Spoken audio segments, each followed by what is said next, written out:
Welcome back to ಬಿಸಿ ರುಚಿ. ಇವತ್ತು ಆಮ್ರಸ್ ಮಾಡ್ತಾ ಇದ್ದೀನಿ, ನೋಡೋಣ ಬನ್ನಿ.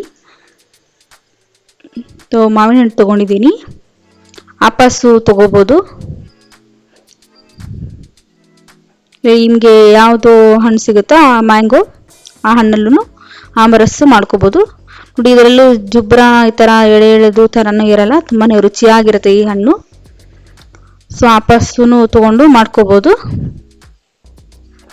ಆಮ್ರಸ್ಸು ಅಂದರೆ ಈ ಸೀಸನ್ ಫ್ರೂಟ್ಸ್ ಅಲ್ಲ, ಸೊ ಅದಕ್ಕೋಸ್ಕರ ಮಾವಿನ ಹಣ್ಣು 2-3 ತಿಂಗಳು ಅಷ್ಟೇ ಇರುತ್ತೆ. ಸೊ ಅವಾಗ ಈ ಥರ ಆಮ್ರಸ್ಸು ಆಮೇಲೆ ಪೂರಿ ಜೊತೆನೂ ತುಂಬಾ ಚೆನ್ನಾಗಿರುತ್ತೆ, ಹಾಗೆ ತಿನ್ನೋಕ್ಕೂ ತುಂಬಾ ರುಚಿಯಾಗಿರುತ್ತೆ ಆಮ್ರಸ್ಸು. ನೋಡಿ ಹಣ್ಣು ಎಷ್ಟು ಚೆನ್ನಾಗಿ ಇದೆ, ಆಮೇಲೆ ತುಂಬಾ ಹಣ್ಣಾಗಿತ್ತು. ಮ್ಯಾಂಗೋ ಅಂದರೆ ಯಾರಿಗೆ ಇಷ್ಟ ಅಲ್ಲ ಹೇಳಿ, ಎಲ್ಲರಿಗೂ ಇಷ್ಟ ಆಗೇ ಆಗುತ್ತೆ. ಆಮೇಲೆ ಆರೋಗ್ಯಕ್ಕೂ ತುಂಬಾ ಒಳ್ಳೆಯದು. ಸೀಸನ್ ಫ್ರೂಟ್ಸ್ ಅಲ್ಲ, ಸೀಸನ್ ಫ್ರೂಟ್ಸಲ್ಲಿ ಎಲ್ಲದೂ ಬೆನಿಫಿಟ್ಸ್ ಇದ್ದೇ ಇರುತ್ತೆ ಎಲ್ಲ ಹಣ್ಣಲ್ಲೂ. ಸೊ ಅದಕ್ಕೆ ಸೀಸನ್ ಫ್ರೂಟ್ಸ್ ಇದ್ದಾಗ ಎಲ್ಲ ಹಣ್ಣನ್ನು ತಿನ್ಕೊಳ್ಳಿ. ಈ ಥರ ಆಮ್ರಸ್ಸು ನಾವು ವರ್ಷ ಇಡೀ ಕಾದು ಆಮೇಲೆ ಮ್ಯಾಂಗೋ ಸೀಸನ್ ಬಂದಾಗ ಈ ಥರ ಆಮ್ರಸ್ಸು ಆಮೇಲೆ ಪೂರಿ ಜೊತೆನೂ ತುಂಬಾ ಚೆನ್ನಾಗಿರುತ್ತೆ. ನಾವು ಮಾಡ್ತೀವಿ ಇದನ್ನು. ಆಮೇಲೆ ಶ್ರೀಕರ್ಣಿ ಅಂತ ಮಾಡ್ತೀವಿ, ಆಮ್ರಸ್ ಅಂತ ಮಾಡ್ತೀವಿ. ಆಮೇಲೆ ಪೂರಿ ಚಪಾತಿ ಜೊತೆನೂ ತುಂಬಾ ರುಚಿಯಾಗಿರುತ್ತೆ. ಒಬ್ಬೊಬ್ಬರು ಶ್ರೀಕರ್ಣಿ ಅದನ್ನೆಲ್ಲ ದೋಸೆ ಜೊತೆ, ಚಪಾತಿ ಜೊತೆ, ಪೂರಿ ಜೊತೆನೂ ತಿಂತಾರೆ. ಆಮ್ರಸ್ಸು ಪೂರಿ ಜೊತೆ ತುಂಬಾ ಚೆನ್ನಾಗಿರುತ್ತೆ.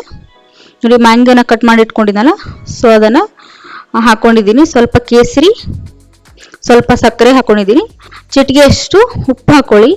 ಮ್ಯಾಂಗೋ ಅಲ್ಲಿ ಜೀರ್ಣ ಆಗ್ತಾ ಇರೋಲ್ಲ, ಸೊ ಅದಕ್ಕೋಸ್ಕರ ನಾವು ಸ್ವಲ್ಪ ಚಿಟಿಕೆಯಷ್ಟು ಉಪ್ಪು ಹಾಕ್ಕೊಂಡು ಮಾಡ್ಕೋತೀವಿ. ಸೊ ಜೀರ್ಣಕ್ರಿಯೆನೂ ಚೆನ್ನಾಗಿ ಆಗುತ್ತೆ ಅದು. ಮ್ಯಾಂಗೋಕ್ಕೆ ಸ್ವಲ್ಪ ಚಿಟಿಕೆಯಷ್ಟು ಉಪ್ಪು ಹಾಕಲೇಬೇಕು. ನೋಡಿ, ಚಿಟಿಕೆಯಷ್ಟು ಉಪ್ಪು ಹಾಕ್ಕೊಂಡಿದ್ದೀನಿ. ಈಗ ಗ್ರೈಂಡ್ ಮಾಡ್ಕೊಳ್ಳೋಣ. ತುಂಬಾ ರುಚಿಯಾಗಿರುತ್ತೆ ಆಮ್ರಸ್ಸು.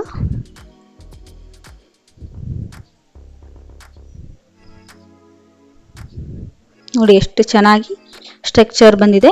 ಇದಕ್ಕೆ ನೀರೇನಾದರೂ ಹಾಕೋದು ಬೇಡ. ಒಬ್ಬೊಬ್ರು ನೀರು ಹಾಕ್ಕೊಂಡು ಮಾಡ್ಕೊತಾರೆ ಇದನ್ನು, ಸೊ ಅಷ್ಟು ರುಚಿಯಾಗಿ ಬರಲ್ಲ ಇದು. ಸೊ ನೀರೇನು ಹಾಕಬಾರ್ದು.